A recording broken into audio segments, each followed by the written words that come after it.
Yeah. So if we contrast that worldview, right, a worldview in which our universe is the creation of a personal God, with the worldview of naturalism, something right, completely opposite, right, which is arguably the most prominent alternative, he tells us, in Western society today, at least among intellectuals. Yeah, right now. Yeah. Hasn't always been the case. So naturalism is the view that only the natural universe exists, right? So just the natural universe itself, there's no entity being outside of the universe, just the natural universe exists. Naturalism asserts that all of reality, including us, consists at bottom of nothing more than fundamental physical particles and forces, right, operating according to the laws of physics. Mm-hmm. That's all that exists from a naturalistic perspective, right?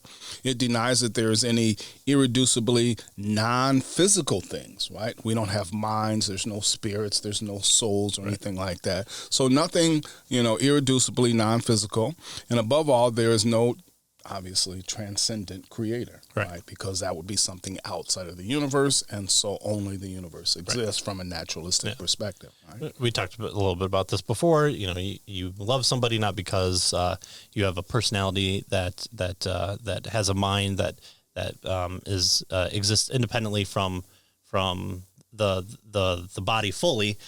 You just pop or fizz, or you have some chemical that heightens when you're around other people, and we can explain that away through survival mode. And so, you love your children not because you actually love them with this kind of sense of what has kind of been known because we've existed kind of in a Western worldview for so long, but just because you're kind of hormones have taken over so that the species can survive.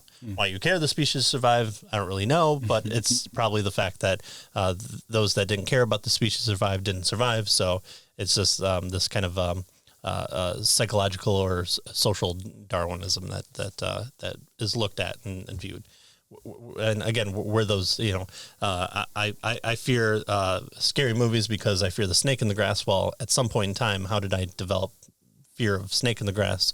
Someone had to have that, and it's written in our DNA somewhere. I saw it in a scary movie. yeah.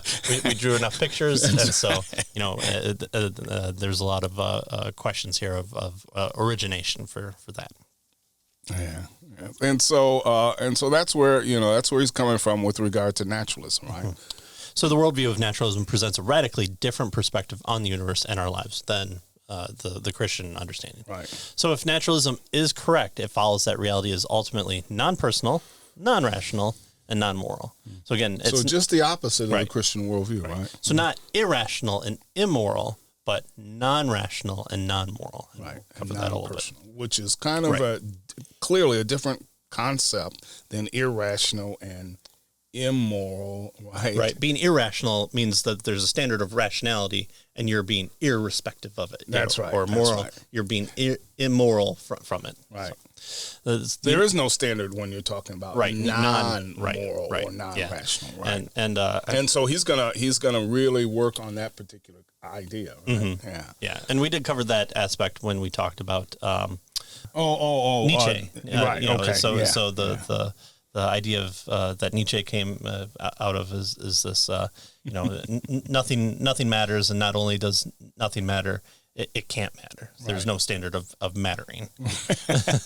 So the universe we inhabit has no ultimate meaning, purpose, direction, or significance. It came from nowhere, and it's heading nowhere. It's just expanding and contrasting. It'll have a heat death where it might start up again. If you read Slaughterhouse-5, it only matters what you do because you're going to be in this existence forever, expanding, contrasting until forever. So the only real laws governing the universe are laws of physics, which means there's no moral order behind anything. It's just kind of what you feel. It's what your biology directs you to. It's what the survivability of your species does. And so,